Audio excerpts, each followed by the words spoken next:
कई बार क्या होता है, अब आप लोगों ने इतना शोर किया कि मैं भाटी जी और प्रोफेसर रागी की बात सुन नहीं पाई, तो मैं चाह रही हूँ मेरे दर्शक उनको सुने, क्योंकि लोग सुनना चाहते हैं। नहीं, दोनों को सुनना चाहते हैं। प्रोफेसर रागी, आपने बोला कि समस्या और ज्यादा बढ़ी है, उस पर गौर करने की जरूरत है। देखिए, जिहाद की जो परिभाषा है उसके अंदर है पूरी डेमोग्राफी को भी बदलना, वो इसका हिस्सा है। ठीक, वो इस्लाम की जो जिसको कहते हैं इस्लाम की, यदि आप पूरी आइडियोलॉजी पढ़ेंगे तो वो इसका हिस्सा है जो वो कर रहे हैं। ठीक। दूसरी बात, मैं हिंदू समाज से, हमको उनसे परेशानी नहीं है, हमें परेशानी हिंदू समाज से है। हाँ।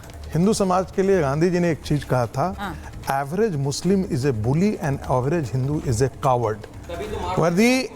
यदि पाकिस्तान बनने के बावजूद भी मुर्शिदाबाद में घटना घट जाती है और हिंदू यहाँ से उठ करके जाता नहीं है, गाजा के लिए मुसलमान सड़क पर आ जाता है, एक प्रॉफेट मोहम्मद पर एक कार्टून बनता है और दिल्ली से लेकर के बंगाल तक सारे मुसलमान। प्लीज बीच में मत बोलिए, बीच में मत बोलिए। नहीं, बीच में नहीं बोलेंगे। हाँ। इसलिए मुझे शिकायत मुस्लिम समाज से नहीं है। ठीक है, वो तो अपने धंधे में लगे हुए हैं। हिंदू समाज अभी भी करता क्या, हिंदू समाज कभी कभी विस्फोट करता है, जाएगा और तोड़ देगा। हाँ। लेकिन वो हमेशा जो सतत प्रयास होना चाहिए सजग रहने का, इस्लामिक जिहाद एक इस देश के लिए कोड है, एक बहुत बड़ा खतरा है, और उसके बारे में हिंदू समाज जितना एग्रेसिव होकर खड़ा होना चाहिए था, दुर्भाग्य है कि आज नहीं है। मैं भाटी जी से रिएक्शन कर रही हूं। वो कह रहे हैं कि हिंदू समाज से ही उन्हें शिकायत है, क्योंकि यहाँ पर अगर ये इस तरह का एक बदलाव लाने की कोशिश हो रही है तो क्यों नहीं बोलता है हिंदू समाज। रागी जी खड़े हुए हैं, उनके दूसरी तरफ विवेक श्रीवास्तव है, इधर राजकुमार भाटी है,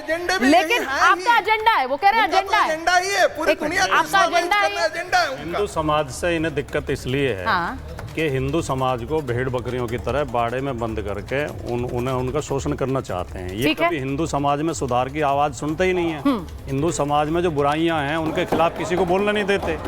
दूसरी बात, जो हमारी डिबेट चल रही है, इसमें देखिए भाटी जी और संगीत, कृपया बोलना, नहीं अच्छी बात नहीं, कृपया बोलने दें। हाँ, यही तो खूबसूरती है इस हिंदुस्तान की, यही तो खूबसूरती है। बोलिए। मुसलमान हिंदू के लिए ताली बजाएगा, हिंदू मुसलमान के लिए ताली बजाएगा। इस ताने बाने को तो आप नष्ट करना चाहते हैं, इसी से तो आपको पीड़ा है, इसे ही तो आप खत्म करना चाहते हैं। समाजवादी की आइडियोलॉजी, इसमें ही आपको दिक्कत है। समाजवाद की आइडियोलॉजी अभी आप नहीं समझ पाएंगे, अभी आपको बहुत ऊपर जाना पड़ेगा समझने के लिए। पार्टी की सुचरिता जी, लड़ाई धार्मिक लोगों की नहीं है, इस्लामिक। अब मैं बोल लूं भी साथ में है, मैं बोल लूं। बोलिए। लड़ाई धार्मिक लोगों की नहीं है, लड़ाई क्रिमिनल्स की और अधार्मिक लोगों की, धर्म के नाम पर दुकानदारी चलाने वाले लोगों की। और ऐसे लोग दोनों तरफ, मुसलमानों में भी हैं, हिंदुओं में भी हैं। ये जो आप उदाहरण दे रही हैं कि किसी मुस्लिम लड़के ने अपनी पहचान बदल के किसी लड़की को धोखे में फंसा लिया, ऐसे हजारों उदाहरण ऐसे भी हैं कि हिंदू लड़के ने हिंदू लड़की को फंसाया, हिंदू लड़के ने हिंदू लड़की को फंसाया, रेप किया, बाजार में बेच दिया। उदाहरण दीजिए। उदाहरण आप पुलिस की एफआईआर उठा कर, बहुत सारी चीजें आ चुके हैं, किताबें लिखी जा चुकी हैं, पुलिस की एफआईआर उठा कर, आर्टिकल लिखे जा चुके हैं। अरे मैं आ रही हूँ, आप दोनों के पास आ रही हूँ, बताइए। ये है क्रिमिनल्स। इन्हें लेके, इन उदाहरणों को लेके अपवाद ये नहीं कह सकते कि किसी समाज में, अब ये चिल्ला तो बीच में, अच्छा ठीक है, चिल्लाते हैं, बोलने देते नहीं है। हम आप बोले, हम एक शब्द नहीं बोले बीच में आपके। बोलिए। इन उदाहरणों को लेकर हमें चिंतित होने की जरूरत तो है। ऐसे अपराधियों के खिलाफ सख्त कार्रवाई की जानी चाहिए, लेकिन इसको कह के ही अफवाह उड़ाना कि मुसलमानों में कोई इस तरह का षड्यंत्र चल रहा है, इस तरह की योजना चल रही है, इस तरह की मिशन चल रहा है। अब एक बार जवाब साहब वर्सेस आचार्य जी, सिर्फ अज्ञानता के कारण बोली जाती है और नियम को ज्ञान का ठेका तो आपने ले रखा है, ठेका ले रखा है। Action should not be projected as rule and rule should not be projected as an exception. देखिए समस्या क्या होती है, उसकी थियोलॉजी के अंदर इंटीग्रेटेड है, हिंदुइज्म में इंटीग्रेटेड है। गांधी जी के बेटे को इन लोगों ने कन्वर्ट किया, बाद में घर वापसी किसने कराया? आर्य समाज ने किया। और गांधी जी इतने दुखी थे कि आर्य समाज के उस रिकन्वर्सन को गांधी जी ने जस्टिफाई किया। अर्जुन पढ़ लीजिए। अब देखिए होता क्या है, सुनिए अपनी चाची को भगा के ले गया, अपनी सगी चाची को।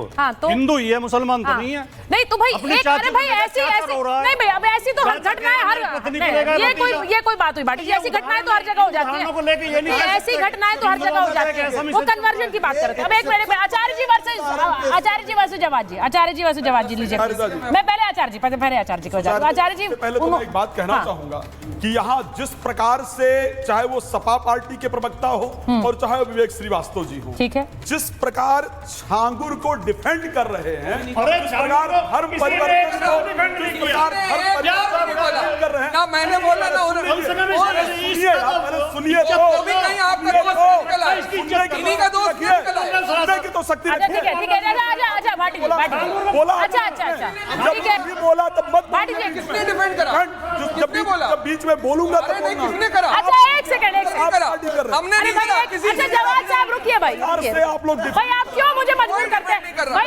एक मिनट रुकिए प्रोफेसर आगे भाई, मुझे चैनल ने एक पोडियम दिया, आप मुझे वहाँ खड़े नहीं होने देना चाह रहे, आप चाह रहे मैं इधर उधर कूदती रहूं। केरल हाईकोर्ट अब एक मिनट भाई, अब रुकिए ना, वो बोल नहीं पा रहे ना तब से। जिहाद के मामले आए हैं 2017 में केरल हाई कोर्ट का फैसला है कि लब जिहाद के मामले आए, हादिया मामला आप सभी के सामने है, लेकिन उस पर कोई भी सपा प्रवक्ता विवेक श्रीवास्तव जैसा व्यक्ति नहीं बोलेगा। मैं आपको और बता रहा हूँ, नहीं बोलोगे, मुझे 30,000 लिखा गया था, सुनिए तो, केरला स्टोरी में लिखा गया, फिल्म बना के 30,000 लड़कियों को आईसीस भेजा गया।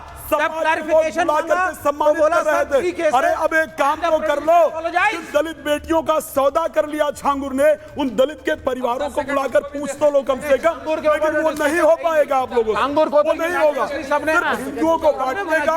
अच्छा अब एक सेकंड सुनिए, एक मिनट, अच्छा भाई दे रही हूँ आपको। कई बार कहा जाता है कि जब बहुत अच्छे वक्ता आ जाते हैं तो एंकर का रोल खत्म हो जाता है, आप लोगों ने वही किया आज, आप लोगों ने तय कर लिया कि आज आप मुझे नहीं बोलने देंगे। अब जवाद साहब आप 10 सेकंड लीजिए अपने। मैं ये कह रहे थे कोई एक केस बता दे। मैंने कई बार चैनलों बताया, एक बार सुल्ली भाई बुल्ली भाई ऐप चला था बाकायदा, उसमें मुस्लिम लड़कियां, हिजाब पहनी हुई लड़कियों की बोली लगाई गई थी, वो ऐप बनाया गया। उस बंदे को पकड़ने वाले का नाम बता दीजिए क्या था? 2022 का केस था। ठीक है, मैं इसीलिए कह रहा हूँ, बोलने दीजिए भाई आचार्य जी, बोलने दीजिए। 10 केस बता रहा हूँ आपको, तो इससे क्या मैं मानूं क्या? अरे भाई आचार्य जी ऐसा नहीं होता ना, बोलने दीजिए दूसरे व्यक्ति को भी। मैं इसीलिए कह रहा हूँ, मेरे बीच में बोल रहे थे सुचारिता जी, मैं आपको भी बोलने दे रही थी, ऐसे मत करिए। चिल्ला रहे नहीं, अगर आपको यही करना है तो फिर मैं सिर्फ डीजीपी सर के साथ 1-to-1 कर देती हूँ। इसमें दिल्ली का आप अपनी बात कर लीजिए। राजकुमार को इस तरह से लड़की से प्रेम, Acharya ji you will have to listen to the anchor, you can not do this please. नहीं उनको बोलने दीजिए, उनकी बारी, आपसे मैंने रिएक्शन लिया। जवाब साहब कंप्लीट करिए। शुक्रिया। मैं इसीलिए कह रहा हूँ, हर समाज के अंदर जो है कट्टरवादी मानसिकता के लोग होते हैं, वो हर एक धर्मों में होते हैं। हाँ। देश को इस वक्त खतरा जो है वो कट्टरवाद की मानसिकता से है। हाँ। चाहे वो हिंदू धर्म में हो, चाहे वो मुस्लिम धर्म में हो, चाहे सिख धर्म में हो, चाहे क्रिश्चियनिटी में हो। हाँ। देश को लड़ने की जरूरत है कट्टरता से, और राजनीतिक तौर पर इसका फायदा कोई ना उठा ले, ये हमको समाज को तय करने की जरूरत है। अगर समाज जागरूक होगा कट्टरता के खिलाफ, कल से जो है नागपुर के कार्यालय के अंदर ताला पड़ने जा रहा है। पर जवाद साहब आप ये कहते हैं, आप बार-बार बीजेपी पर तो आरोप लगाते हैं कि बीजेपी करवा रही है, आजकल पता नहीं वो समाजवादी पार्टी को लेकिन दूसरी तरफ, अच्छा ठीक है बोल लिया आपने, लेकिन दूसरी तरफ सुनिए, नहीं एक मिनट विवेक जी, लेकिन दूसरी तरफ मुस्लिम वोट बैंक को देखकर भी कुछ पार्टियां रिएक्ट नहीं करती, ये भी हकीकत है, ये हकीकत है। इसके बारे में बोलिए, आप नहीं बोलते हैं। ईद पे मुसलमानों के घर से खाना आता था, आदरणीय प्रधानमंत्री जी ईद पर मुसलमानों के घर से आता था खाना, इससे बड़ी चीज और क्या चाहिए? ठीक है।